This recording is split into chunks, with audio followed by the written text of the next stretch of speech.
சிவனின் அருளோடு எல்லோரும் நன்றாகவே இருப்போம். நாம் எப்போதுமே ஏதாவது ஒரு கோயிலுக்கு போகணும்னு வேண்டிட்டு இருப்போம். அந்த வேண்டுதல் நிறைவேறத்துக்கு நம்மளால் நேரம் ஒதுக்கவே முடியாது. ஏதாவது ஒரு தடை வந்துக்கிட்டே இருக்கும். நீங்கள் நினச்ச கோவிலுக்கு செல்ல முடியாமல் தொடர் தடைகள் வந்துக்கிட்டே இருந்தால் இந்த தோஷம் கண்டிப்பாக இருக்குன்னு அர்த்தம். தவறையும் இந்த தவறை நீங்கள் செஞ்சிடாதீங்க. நம்ம சில சமயங்களில் சில தெய்வங்களின் மீது நம்பிக்கை கொண்டு அந்த கோவிலுக்கு செல்லணும்னு என்ற வைராக்கியத்தோடு இருப்போம் இல்லையா? ஆனால் அந்த துரதிருஷ்டவசமாக அந்த கோவிலுக்கு புறப்படும் போதெல்லாம் ஏதாவது ஒரு தடையும் தடங்களும் வந்துக்கிட்டே இருக்கும். கடைசி வரை அந்த கோவிலுக்கு செல்ல முடியாமல் போடும். உதாரணத்துக்கு திருப்பதி செல்லணும்னு நினச்சிக்கிட்டு இருப்பாங்க. அங்கே போகவே முடியாத அளவுக்கு பல தடைகள் எல்லாம் வரும். இப்படி ஒவ்வொருவருக்கும் ஒவ்வொரு விதமான கோவிலுக்கு செல்ல முடியாமல் தொடர் தடைகள் வந்தால் அவங்களுக்கு இந்த தோஷம் இருப்பதுன்னு சாஸ்திரங்களே கூறுது. அது என்ன தோஷம் தானே கேட்குறீங்க? இந்த தோஷம் என்ன மாதிரியான விளைவுகளெல்லாம் இது ஏற்படுத்து என்கிற ஒரு ஆன்மீக தகவலை பற்றி தான் இந்த பதிவில் நம்ம பார்க்க போகிறோம். இது நல்லா தெரிஞ்சுக்கோங்க. குலதெய்வ சாபம் இருப்பவர்களுக்கு கண்டிப்பாக எந்த கோவிலுக்கு நீங்கள் மனதார செல்ல நினைக்கின்றீர்களோ அந்த கோவிலுக்கு செல்ல முடியாதபடி பல தடங்கள் ஏற்படுவதாகவே சாஸ்திரங்கள் கூறுது. இந்த தடை ஏன் ஏற்படுது? இதனால் விளையக்கூடிய விளைவுகள் எல்லாம் என்னென்ன? எல்லோருக்குமே அவரவர்களின் குலதெய்வத்திற்கு என்று ஒரு தெய்வம் இருக்கும். அந்த தெய்வத்தை வணங்கி வழிபட்டு வருபவர்களுக்கு எந்த விதமான தடங்கல்கள் இருந்தாலும், துன்பங்கள் எல்லாம் துயரங்கள் எல்லாம் எப்படி ஏற்பட்டாலும் அதை மழை போல வந்து பனி போல நீங்கிடுமா. ஆனால் பனி போல் இருக்கும் பிரச்சனையும் மழை போல வருவதற்கு இந்த தோஷம் இருப்பது தான் பெரிய காரணமாக இருக்குது. தொடர் தடைகள், தீராத பிரச்சனைகள், வறுமை ஏற்படுவதற்கு காரணமாக இருக்கக்கூடிய இந்த குலதெய்வ தோஷம் எதனால் ஏற்படுது? நீங்கள் உங்கள் குலதெய்வத்தை விடுத்து மற்ற இஷ்ட தெய்வங்களுக்கு முக்கியத்துவம் கொடுப்பதால தான் இந்த தோஷம் ஏற்படுவதாக சாஸ்திரங்கள் கூறுது. உங்களுடைய குலதெய்வம் மாரியம்மன்னு வச்சுப்போமே. நீங்கள் அந்த மாரியம்மனை வழிபடாமல் உங்களுடைய இஷ்ட தெய்வமான திருச்செந்தூர் முருகன் கோவிலுக்கு செல்லணும் என்கிற ஆசையுடன் இருந்தால் உங்களுக்கு இந்த குலதெய்வ தோஷம் ஏற்படுமா? இன்றைய தலைமுறைக்கு சொல்ல வேண்டும் என்றால் மூக்குத்தி அம்மன் திரைப்படத்தில் இதை பற்றி சின்னதாக கூறியிருப்பாங்க. அவங்க குலதெய்வமான அம்மன் கோவிலுக்கு செல்வதை காட்டிலும் பணக்கார கடவுள் இருக்கக்கூடிய திருப்பதி வெங்கடாஜலபதியை எப்படி ஒரு முறை தரிசித்து விட மாட்டோமா என்று அவர்கள் முனைப்புடன் இருப்பாங்க இல்லையா? இதனால் கோபமடைந்த குலதெய்வம் அவர்களுக்கு தொடர்ந்து பல பிரச்சனைகளையும் வறுமையும் கொடுத்துக்கிட்டே இருக்குமா. இதே நிலை தான் உண்மையிலும் சாஸ்திரங்கள் கோருது. அவருக்கு என்று இருக்கக்கூடிய குலதெய்வம் நம்முடைய குடும்பத்தை காக்கும் அரணா விளங்கிக்கிட்டு இருக்கு. நம்முடைய குலத்தை காய்க்கும் குலதெய்வம் நமக்கு அதுதான் ஃபஸ்ட்டு. எனவே நம் குலதெய்வத்தை விடுத்து மற்ற தெய்வங்களுக்கு முக்கியத்துவம் கொடுப்பது அவ்வளவு நல்ல விஷயம் அல்ல. எல்லா கடவுளுக்கும் ஒரு சக்தி உண்டு. அதுபோல குலதெய்வத்திற்கும் நம் குலத்தை காக்கக்கூடிய அதி அற்புத சக்தி உண்டு என்பதால் நம்முடைய பிரச்சனை எதுவாக இருந்தாலும் அது தீர்வதற்கு குலதெய்வம் ஒன்று மட்டுமே போதும். அது மட்டும்தான் முதல் கடவுளாக விளங்குது. எனவே குலதெய்வ வழிபாட்டை முடிச்சுட்டு இஷ்ட தெய்வ வழிபாட்டை நீங்கள் தொடர்வது தான் நல்லது. எங்கே போனாலுமே சரி, எப்படி போனாலும் எதற்காகவும் ஃபஸ்ட்டு குலதெய்வத்துக்குன்னு காசை எடுத்து வச்சுட்டு நீங்கள் கிளம்பி பாருங்கள். குலதெய்வத்தை கும்பிட்டுட்டு அதை திருநூறை எடுத்து பூசிட்டு போங்க பாருங்கள். அது நிச்சயம் நன்மையிலே நடக்கும். பத்திரமா சென்று வரவும் அது நமக்கு துணையாக இருக்கும். எனவே குலதெய்வ வழிபாட்டை முறையாக நம்ம செய்யணும். குலதெய்வ வழிபாட்டை தொடர்வது தான் நமக்கு சிறந்த ஒரு முறை. எந்த ஒரு காரணத்தை கொண்டும் குலதெய்வத்தை மறந்துட்டு இஷ்ட தெய்வத்திற்காக நீங்கள் முனைப்பு கட்டாதீங்க. இது உங்களுக்கு தொடர்ந்து சிக்கலை ஏற்படுத்துமே தவிர உங்களை பிரச்சனையெல்லாம் தீர்க்காது. நல்லது நடக்கணும்னு நினச்சி குலதெய்வத்தை முதல்ல வணங்குங்க. இஷ்ட தெய்வம் எத்தனை வேணாலும் வச்சுக்கோங்க. ஆனால் முதல்ல இருப்பது உங்களுடைய குலதெய்வம் தான். அண்ணாமலையாராக இருந்தாலும் சரி, உங்களுடைய ஃபஸ்ட்டு தெய்வம் உங்களுக்கு எதுவோ அதை மட்டுமே வச்சுக்கோங்க. நற்றுணையாவது நமச்சிவாயவி, அண்ணாமலையாருக்கு அரோகரா என்று சொல்லுங்கள். வெற்றிவேல் முருகனுக்கு வீரவேல் முருகனுக்கு அரோகரா என்று சொல்லுங்கள். நீங்கள் எந்த தெய்வத்தை வணங்கினாலுமே சரி, முதலில் நமக்கு வேண்டியது நம் குலத்தை காக்கும் குல தெய்வமே. எங்கும் நீக்கமர நிறைந்திருக்கும் அகிலம் காக்கும் அண்ணாமலையாரை போற்றி போற்றி என்று சொல்லுங்கள். சிவாய நம, சிவமே ஜெயம், சிவமே தவம் என்று சொல்லிக்கொண்டே இருங்கள். அதற்கு முன்பாக உன் குலதெய்வத்தின் பெயரை உச்சரித்து விட்டு இதை திரும்பச் சொல்லுங்கள். நல்லது நடக்கும். உன் பிரச்சனை அனைத்தும் சரியாகும். நல்லது நடந்து கொண்டே இருக்க குலதெய்வ வழிபாடு மிகவும் முக்கியம். உண்மையில் உங்களுக்கு ஒரு எதிரி உண்டு எனில் உள்ளத்தில் எழும் ஒழுங்கற்ற எண்ணமே என்பதில் நீங்கள் கவனம் செலுத்துங்கள். நானும் என்னை சார்ந்தவர்களும் ஆரோக்கியத்துடனும் மகிழ்ச்சியாகவும் மன நிறைவாகவும் வாழ்ந்து கொண்டிருக்கின்றோம் என்ற எண்ணத்தை மனதில் ஆழமாக விதித்து கொள்ளுங்கள். அந்த எண்ணமே அதற்கான சூழ்நிலையையும் செயலையும் தானாகவே உருவாக்கிவிடும். எந்த மனது நல்லது நினைக்கிறதோ அந்த மனதிற்கு நல்லதே நடக்கும். யார் ஒருவர் மற்றவர்களும் நன்றாக இருக்க வேண்டும் என்று நினைக்கின்றாரோ அவர் நன்றாகவே இருப்பார். இதை பின்பற்றினால் உங்களுடைய வாழ்க்கை சிறப்பாக மலரும். உங்கள் திறமையை கொள்ளும் முதல் எதிரி உங்களின் தயக்கம்தான். தயக்கத்தை நீங்கள் விட்டொழியுங்கள். எந்த ஒரு மோசமான சூழ்நிலையும் உங்களை பலவீனப்படுத்தாமல் பார்த்து கொள்ளுங்கள். மாறாக நீங்கள் எப்போதும் ஆக்கப்பூர்வமான மனநிலையோடு தன்னை உறுதியாக வைத்துக் கொள்ளுங்கள்.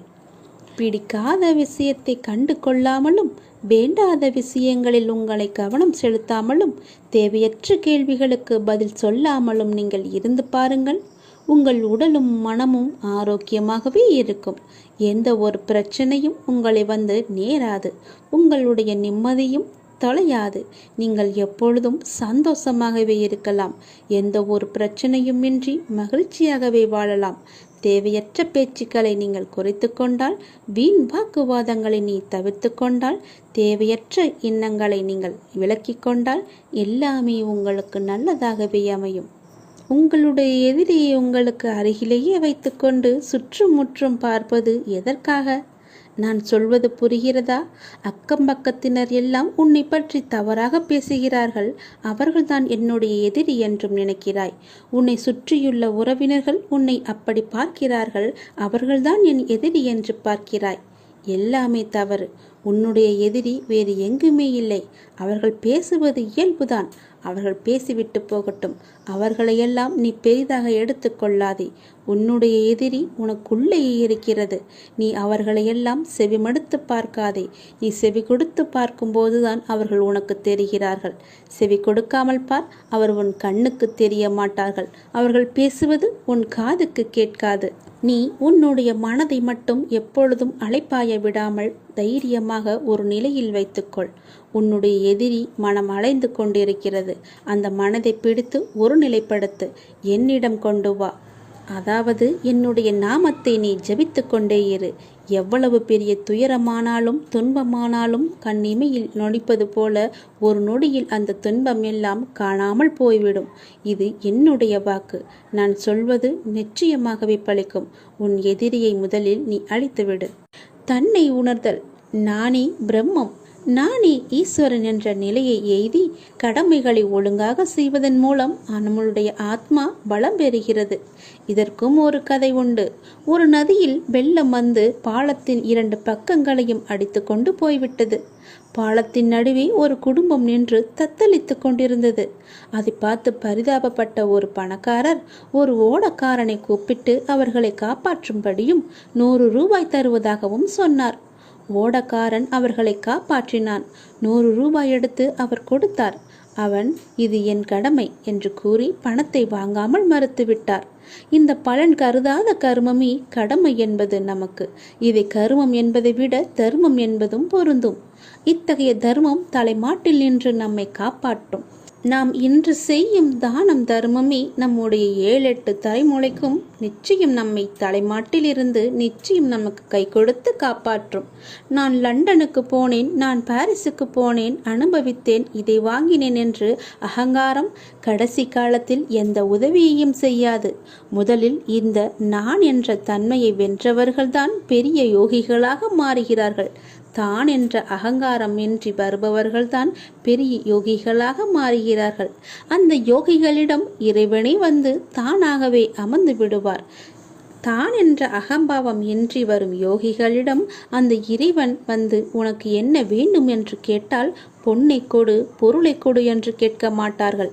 என்னையே எனக்கு கொடு என்றுதான் கேட்பார்கள். இப்படி தன்னை உணர்ந்து கொண்டு விட்ட மாமனிதன் மரணத்திலிருந்து விடுதலை பெற்று விடுகிறான். அவன் இறந்து விட்டான் என்று சொன்னால் அவன் உடம்புதான் இறந்து விட்டது. அவனுடைய ஆத்மா சாகவே இல்லை என்பதுதான் பொருள். என்னையே எனக்கு கொடு என்னும் தத்துவத்தில் ஆன்மாவே உணரப்படுகிறது. அதற்குள் இருக்கும் ஈஸ்வரன் அறியப்படுகிறான். துயரங்கள் தோன்றாமல் சிரித்து கொண்டே அவன் மரணமடைந்து விடுகிறான். அதாவது அவன் உடம்பு அழிந்து விடுகிறது. இந்த ஆன்மா யோகத்தை மிக ஆழமாக நமது சித்தர்களும் முனிவர்களும் ரிஷிகளும் சிந்தித்திருக்கிறார்கள். இமயமலையில் குடி புகுந்தவன் மாத்திரை வாங்குவதற்காக மருத்துவரை பார்த்ததுண்டா? ஆன்மாவை உணர்ந்து கொண்டவன் பிறரிடம் கேட்டு தெரிந்து கொள்ள என்ன இருக்கிறது? அவனுக்கு சொல்வதற்கு தான் பிறரிடம் என்ன இருக்கிறது? அவன் ஆதியிடுமே ஒடுங்குகின்றான். அவனை அவனுக்குள் இருந்து அவனின் எல்லாவற்றுமாக நிறைவேற்றுகிறான். இதில் யார் யாரிடம் கையேந்துவது? அனைத்தும் அவனாகவே இருந்து அவனின் இயக்கமாக இருக்கும்போது அவனாகவே உணர்ந்தவன் உடனுக்குடன் உயர்வு பெறுகிறான். உணராதவன் காலம் தாழ்த்தி தெளிவு பெறுகிறான். இங்கே பற்றின்மை என்பது மிகவும் அவசியமாகிறது. அவன் நம்மினுள் நிலைபெற உணர்ந்து அவரிடம் சரணடையுங்கள். நல்லதே நடக்கும் உங்களுக்கு. என்னை கீழே தள்ளி அள வைத்து வேடிக்கை பார்த்தவர்கள் மத்தியிலே என்னை உயர வைத்து தூக்கி அழகு பார்ப்பவர்தான் என்ன நம்பிக்கை வைத்திருக்கிறாய். நான் சொல்வதை எல்லாமே கேட்டுக்கொண்டு தான் இருந்தாய். ஆனால் இப்போது சமீப காலமாக என்னை நீ அலட்சியப்படுத்தினாய். அன்றே கூறினேன், நீ அலட்சியம் செய்தாய். இன்றாவது நீ கேட்பாய் என்று நான் உனக்கு வந்திருக்கிறேன் உன்னிடம் ஒரு செய்தி சொல்ல. இது உனக்கான கடைசி வாய்ப்பு. நான் சொல்வதை கேள். தேவையின்றி அச்சம், பயம், பதற்றம் அடைவதை விட்டுவிட்டு உங்களையும் உங்களை சார்ந்தவர்களையும் சமூகத்தையும் மகிழ்வோடு வைத்திருங்கள். சிலர் எப்போதாவது பதற்றமும் பயமும் அடைகின்றனர். சிலர் அனைத்து விஷயத்திலுமே பதற்றம் அடைகின்றனர். ஆக மொத்தத்தில் இந்த பயம், அச்சம், பதற்றம் ஆகியவை எல்லாமே நம்மை கீழே இழுக்கும் சக்திகளாகவே எப்போதுமே இருந்து வருகிறது. பயமான அல்லது இக்கட்டான சூழ்நிலைகள் இருக்கும்போது நாம் எல்லோருமே பதற்றம் அடைந்திருப்போம். இது இயற்கைதான்.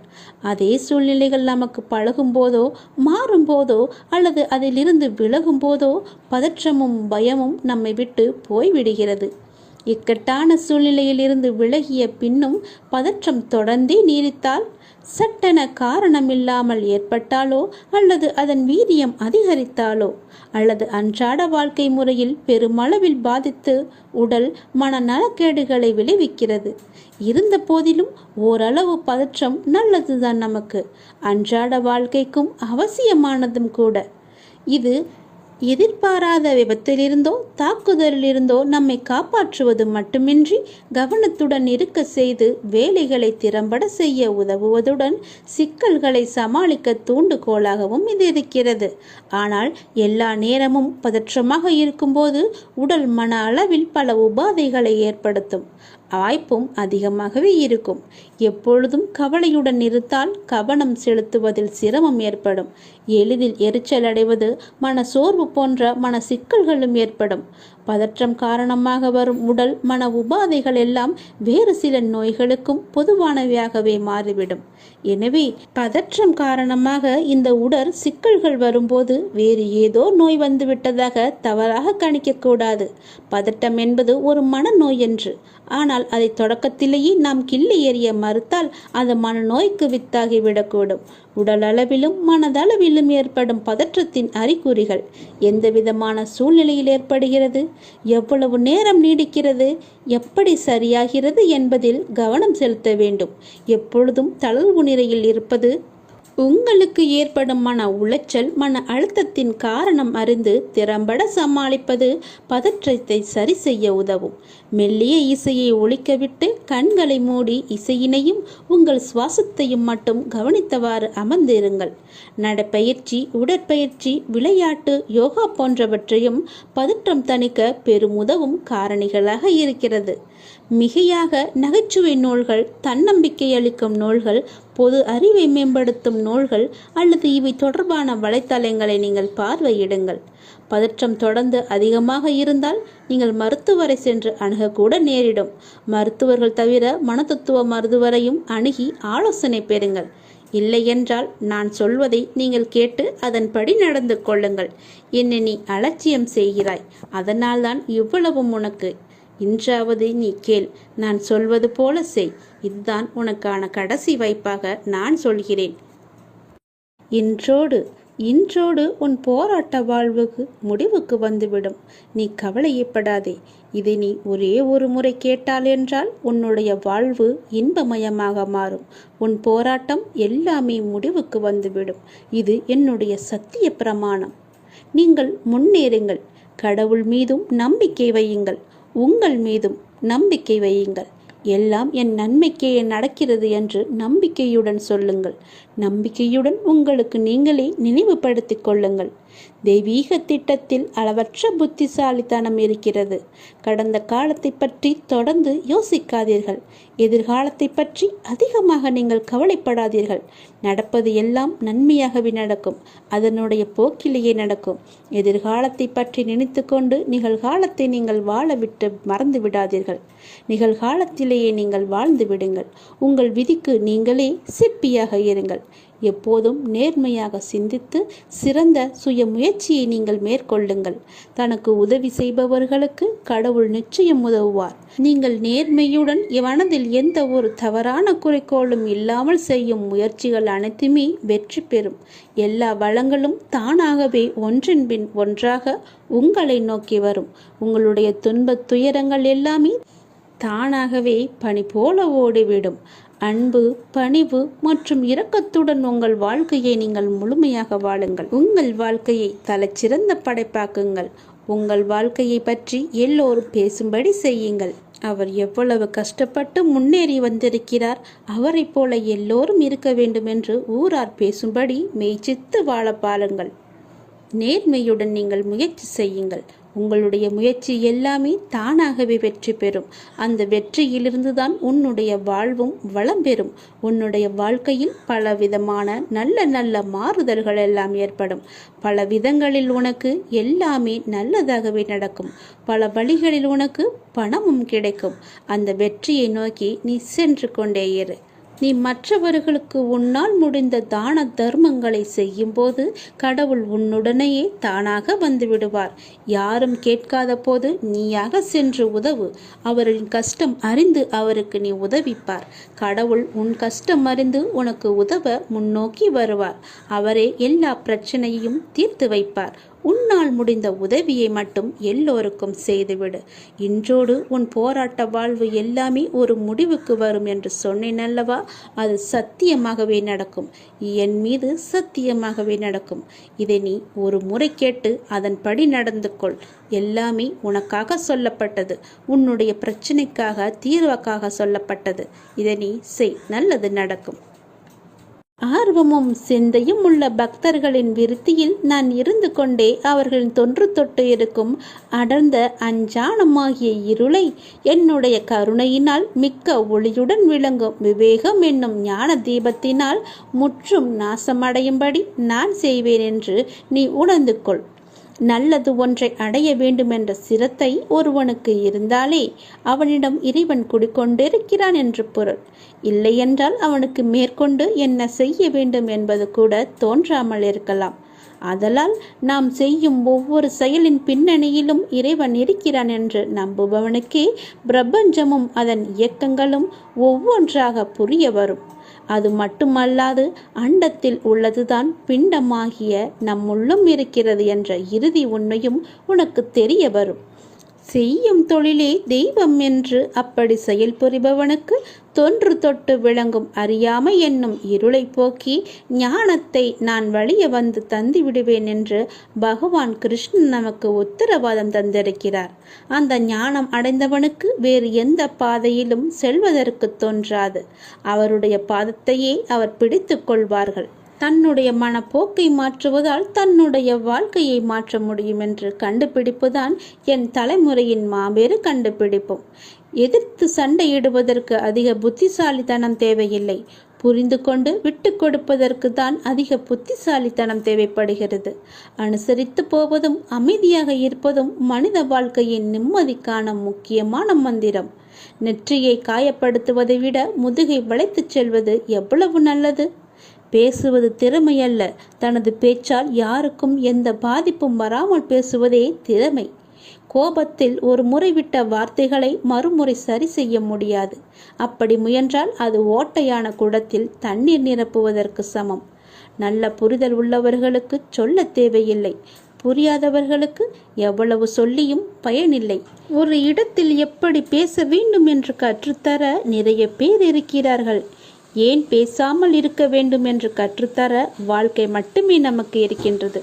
நல்லதை கூட சில இடங்களில் பேசாமல் இருப்பதே நமக்கு நல்லதுதானே. காரணமின்றி ஒருவன் உங்களை அவமானப்படுத்துகிறான் என்றால் உங்கள் பாவத்தை அவர்கள் மொத்தமாக குத்தகை எடுப்பதற்கு நிகர். உமக்கு சுபிட்சம் கிடைக்கப் போகிறது என்ற அர்த்தம். அவர்களுக்கு பெரும் கேடு கிடைக்கப் போகிறது என்று நீ புரிந்து கொள். அவர்கள் உன்னை அவமானப்படுத்தினால் சந்தோஷமாகவே அதை எடுத்துக்கொள். அவர்களுக்கு கெட்ட காலம் ஆரம்பித்து விட்டது என்று நீ புரிந்து கொள். உங்களை எவர் புரிந்து கொள்ளாவிட்டாலும் பரவாயில்லை. உங்கள் வழிகளில் நீங்கள் உண்மையாக இருங்கள். எந்த துயர் வந்தாலும் அத்துயரை போக்கி புத்துயிர் அருளும் இறைவன் உங்களோடு எப்போதுமே இருக்கிறார். ஆகவே நீங்கள் எதற்குமே பயம் கொள்ளாதீர்கள். மழையளவு துயர் வந்தாலும் மாமருந்தாய் காத்து நிற்பவன் இறைவன் ஒருவனே என்பதை நீங்கள் உணர்ந்து அவரிடம் நம்பிக்கை கொள்ளுங்கள். அவரே எல்லாவற்றையுமே பார்த்து கொள்வார். மிக பெரிய ஆபத்திலிருந்து உன்னை காப்பதற்காகத்தான் இவற்றை எல்லாமே நான் சொல்கிறேன். நான் சொல்வது உன்னுடைய நலனுக்காக. நான் சொல்வதை தவறாமல் கேட்டு அதன்படி நடத்துக்கொள். சந்தனத்தின் வாசனை திரவியம் அதை தேய்த்தால்தான் காற்றில் பரவுகிறது. ஒரு ரத்தினத்தை வெட்டி மெருகூட்டும் போது அதன் பளபளப்பும் மதிப்புமே அதிகரிக்கும்.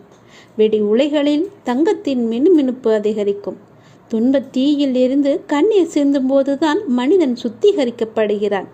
உண்மையில் கண்ணீர் உருகிய மென்மையான இதயத்தை குறிக்கிறது. கடவுளின் முன்னிலையில் ஆனந்த கண்ணீர் வருகிறது. கடவுள் அமைதியாக இருந்தால் வருந்துதல், குற்ற உணர்வு மற்றும் வலி ஆகியவற்றால் நமக்கு கண்ணீர் வழிகிறது. கண்ணீரை உடல் சுத்தப்படுத்தி கண்கள் பிரகாசமாக்கும் என்று மருத்துவர்கள் கூட சொல்கிறார்கள். இதயத்தின் ஆழத்தில் மறைந்திருக்கும் எதிர்மறை எண்ணங்களை துடைத்து மனிதனை உண்மையான உன்னதமாக்கும் என்று கவிஞர்களும் கூறுகிறார்கள். உண்மையில் கூறப்போனால் கடவுள் அருளிய கண்ணீர் ஒரு அற்புத மருந்தை போல மனித மனதை சுத்தப்படுத்தி தூய்மையாக்கி அழகுபடுத்தி மேம்படுத்துகிறது. நெருக்கடியான நேரத்தில் மட்டுமல்ல, எல்லா சந்தர்ப்பங்களிலும் எல்லா இடங்களிலும் நாம் கடவுளின் நாமத்தை ஜபிக்க வேண்டும். வாழ்க்கையின் இடர்களை சமாளிக்க கடவுள் நமக்கு ஒரு திடமான மனதை கொடுத்திருப்பார். துன்பம் இன்பம் இரண்டுமே இறைவனால் கொடுக்கப்பட்டவைதானே. எனவே இரண்டையுமே நாம் ஏற்றுக்கொள்ளதானே வேண்டும். இன்பம் வரும்போது நாம் ஏற்றுக்கொள்ளும் போது துன்பத்தை மட்டும் ஏன் தள்ளிவிட வேண்டும்? துன்பத்தை கொடுக்க தெரிந்த இறைவனுக்கு அதை போக்க வழி சொல்லித்தர மாட்டாரா? நீ கவலைப்படாதே. கண்ணீரையும் புன்னகையையும் இறைவனின் பரிசாக நீ கருத வேண்டும். ஒளியின் முக்கியத்துவம் இருளில்தான் தெரியும். நீண்ட மணி நேர கடின உழைப்புக்கு பிறகுதான் ஓய்வின் மதிப்பை நம்மால் உணர முடியும். உழைத்து உழைத்து பார், ஒரு நிமிடமாவது உட்கார்ந்தால் தேவலாம் என்று உன் மனதுக்கு தோன்றும் அல்லவா? அப்படித்தான் இதுவும். துக்கத்தால் துன்பப்படும் போது இன்பம் என்னவென்று நமக்கு தெரியும். நமது பாவங்களை கழுவி பிரச்சனைகளிலிருந்து நம்மை சுத்திகரிக்கும் அப்பாவிற்கு நாம் எப்படி நன்றி இல்லாதவர்களாக இருக்க முடியும்? நாம் அவருக்கு நன்றி கூறிக்கொண்டே தான் இருக்க வேண்டும். ஏதாவது ஒரு ரூபத்தில் எப்படியாவது நம்முடைய கஷ்டத்திற்கு நிவாரணத்தை அவர் தந்து கொண்டு தான் இருக்கிறார். ஆனால் எந்த ரூபத்தில் வருவார் என்று நமக்கு தெரியாது. அது அவருக்கு மட்டும்தான் தெரியும். ஆகவே குரு மற்றும் ஆதி இறைக்கு நன்றி உடையவர்களாக நாம் இருப்போம். நாம் இன்று செய்யும் செயலுக்கு நாம் இறைவனுக்கு நன்றி சொல்வோம். இவற்றையெல்லாம் சொன்னது உனக்கு புரியாமல் தான் இருக்கலாம். இது நான் நேரடியாக சொல்லாமல் சில சூட்சுமமாகத்தான் சொல்லியிருக்கிறேன். அதை நீ புரிந்து கொள், புரிந்து தெளிந்து கொள். அப்போதுதான் உன் வாழ்வு எந்த பிரச்சனையும் இல்லாமல் இருக்கும். இதை நீ உதாசீனப்படுத்தாது.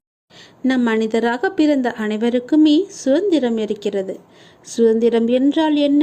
ஒரு மனிதர் தன் இஷ்டப்படி இருப்பதும், எவருடைய கேள்விக்கும் விளக்கம் அளிக்கக்கூடாது என்பதும், தன் இஷ்டப்படி பேசுவதும், மற்றவர்களின் உணர்வுகளை கேலியாக நகைப்பதும், இதை சில மனிதர்கள் சுதந்திரம் என்று நினைக்கிறார்கள்.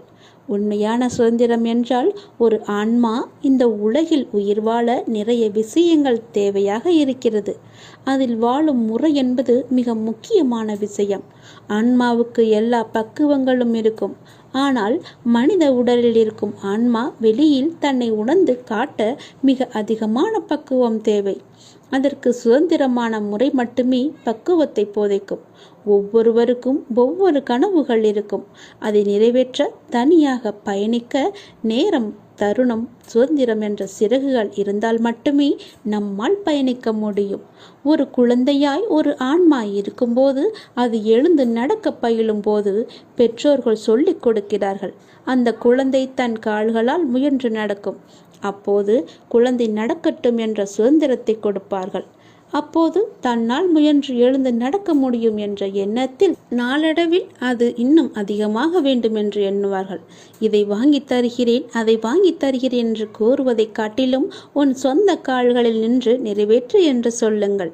உனக்கான சுதந்திரமாகவும் உனக்கான வழிகாட்டியாகவும் வருவேன் என்று எடுத்துக்காட்டாய் விளங்கும் தருணம் அது. அந்த ஆன்மா தன் சிறகுகள் மூலம் பறந்து தனக்கென்று உருவாகும் வழிகளை பார்க்கும். அப்போது நிறைய சஞ்சலங்களும் எதிர்மறை எண்ணங்களும் தோன்றும். அப்போது கலங்கரை விளக்கமாயிருக்க சில பக்குவப்பட்ட ஆன்மாக்கள் உங்களுக்கு வழிகாட்டுதல் வேண்டும். அப்படி ஒரு சமயத்தில் நீ என்னை சந்தித்தாய். ஆனால் நான் உன்னை சந்தித்து பல ஜென்மங்களாக உனக்கான தருணம் வரும் வரை உன்னிடத்தில் நான் அமைதியாக இருந்தேன். உனக்கே தெரியாமல். உனக்கென்ற ஒரு நேரமும் வந்தது. என் உயிர் குழந்தையாய் என்றுமே நீ இருந்து கொண்டே இருக்கிறாய். நீ படகில் பயணிக்கும் கடலில் என் பாதுகாப்புடன் செல்கிறாய். உனக்கென்ற சுதந்திரம், உனக்கான கனவு. அதில் உன்னை நேர்மறை சாயலில் பிரதிபலிக்கச் செய்வேன். வெற்றி என்ற ராஜ சிம்மாசனத்தில் உன் சிறகுகளை உடைத்தவர்கள் முன்னிலையில் உயர்ந்து நீ நிற்பாய். இது என்னுடைய சத்திய வாக்கு. நான் உன்னை சோதித்து பார்த்தேன். உன்னுடைய அன்பை சோதித்து பார்த்தேன். உன் பக்தியை சோதித்து பார்த்தேன். உன்னுடைய நம்பிக்கையை சோதித்து பார்த்தேன். உன்னுடைய பலம் எது, பலவீனம் எது என்ற விசுவாசத்தையும் நான் சோதித்து பார்த்தேன். உன் அன்பின் ஆழத்தை நான் புரிந்து கொண்டேன். உன் பக்தியின் தூய்மையை நான் புரிந்து கொண்டேன்.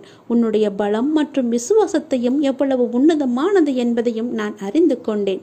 எதற்குமே அஞ்சாதே, உன்னோடு நான் இருக்கிறேன். எல்லாமே நலம் பெறும். நாம் கடவுளிடம் எது வேண்டுமானாலும் அவர் அமைதியாக இருப்பதற்கு காரணம் இருக்கும். நீங்கள் கடவுளிடம் பேசுவதை மட்டும் நிறுத்தி விடாதீர்கள். இறைவனிடம் நீங்கள் பேசுங்கள். இறைவனிடம் பேசும் வார்த்தைகள் மிகவுமே வலிமையானவை. இறைவனிடம் திரும்ப திரும்ப ஒரு விஷயத்தையே சொல்லும்போது அது கண்டிப்பாக நிறைவேறியே தீரும். இறைவனிடம் நீங்கள் கேட்கும் ஒவ்வொன்றையும் அவர்கள் கவனித்து கொண்டு தான் இருக்கிறார். உங்கள் பிரார்த்தனைகள் கண்டிப்பாக ஒரு நாள் நிறைவேற்றப்படும். அவருடன் பேசுவதை மட்டும் நிறுத்திவிடாதீர்கள். ஒரு விஷயம் நமக்கு நடக்க வேண்டும் என்றால் இறைவனிடம் முறையிட்டு கொண்டே இருங்கள். இது நடந்தே ஆக வேண்டும், இதை சரி செய்யுங்கள் அப்பா என்று சொல்லிக் கொண்டே இருங்கள். நிச்சயமாகவே அவர் உங்கள் பிரார்த்தனையை நிறைவேற்றி தருவார். நம்பிக்கையோடு இருங்கள். அவர் தருவார் என்ற நம்பிக்கையோடு இருங்கள். நம்பிக்கை இருந்தால் அந்த வானமும் நமக்கு வசப்படும். இந்த பிரபஞ்சத்தையே ஆளும் மிகப்பெரிய சக்தி உங்களது தேவைகளையும் கண்டிப்பாக நிறைவேற்றும். இறைவனால் நிறைவேற்ற முடியாத அளவிற்கு பெரிய பிரார்த்தனைகள் எதுவுமே கிடையாது. அவர்தான் அந்த பிரச்சனையை உருவாக்கியவர். உருவாக்கியவருக்கு பிரச்சனையை தீர்க்க தெரியாதா? உங்களுக்கு தேவையானதை கண்டிப்பாக அவர் வழங்கி கொண்டே இருப்பார். அதை யாராலும் தடுக்க முடியாது. இதுவரை இறைவன் கொடுத்ததற்கு இனி கொடுக்க போவதற்கும் என அனைத்துக்குமே நீங்கள் நன்றி சொல்ல வேண்டும். நன்றி சொல்ல மறவாதீர்கள். உங்களை கைப்பிடித்து வழி நடத்தி கொண்டிருக்கும் சக்தியை முழுமையாக நம்புங்கள். நீங்கள் யார் மீது ஒருவர் மீது நம்பிக்கை வைத்திருக்கிறீர்களோ அது முழுமையான தூய மனதுடன் கூடிய நம்பிக்கையாக இருக்க வேண்டும். எது செய்தாலும் அசைக்க முடியாத நம்பிக்கையாக இருக்க வேண்டும். அப்போதுதான் அவருடைய முழுமையான லீலைகள் நமக்கு தெரிய வரும். என்றுமே அது உங்களை கைவிடாது. உங்களுக்கு வேண்டியது அனைத்தும் வாரி வழங்கும். உங்களுக்கு வேண்டிய அனைத்தையும் பெற்று நீங்களும் உங்களை சார்ந்த அனைவரும் மகிழ்ச்சியோடு வாழ்வீர்கள். அதற்கு அவரே துணையாகவும் இருப்பார். நீங்கள் செய்ய வேண்டியது எல்லாம் அவரிடம் நீங்கள் தினமும் பேசிக்கொண்டே இருப்பது மட்டும்தான். என்ன அப்பா, எப்படி இருக்கிறீர்கள் என்று ஆரம்பித்து எல்லாவற்றையுமே பேசுங்கள். எல்லாவற்றிற்கும் அவர் நிச்சயம் பதில் தருவார். ஆனால் அந்த பதிலுக்கு நீங்கள் கொஞ்சம் காலம் காத்திருக்க வேண்டும். உடனடியாக நடக்க வேண்டும் என்றால் அது நடக்காது. சிறிது காலம் பொறுமையாகத்தான் இருக்க வேண்டும். இப்போது நீங்கள் செய்ய வேண்டிய மிக முக்கியமான காரியம் என்னவென்றால், உங்களுக்கான காரியங்கள் நிறைவேறப் போகும் இந்த நாட்களில் மிக பொறுமையாக இருப்பதுதான். நீங்கள் பொறுமையுடனும் நம்பிக்கையோடும் இருப்பதுதான் அவருக்கு நீங்கள் செய்யும் வழிபாடு. தொண்டு என்று கூட வைத்துக் கொள்ளலாம். அவர் உங்களிடம் வேறு எதுவுமே கேட்கவில்லை. நான் உங்களுக்கு செய்து தருகிறேன், அதற்கு பதிலாக நீங்கள் என் மீது நம்பிக்கையும் பொறுமையாக இருங்கள் என்று சொல்கிறார்.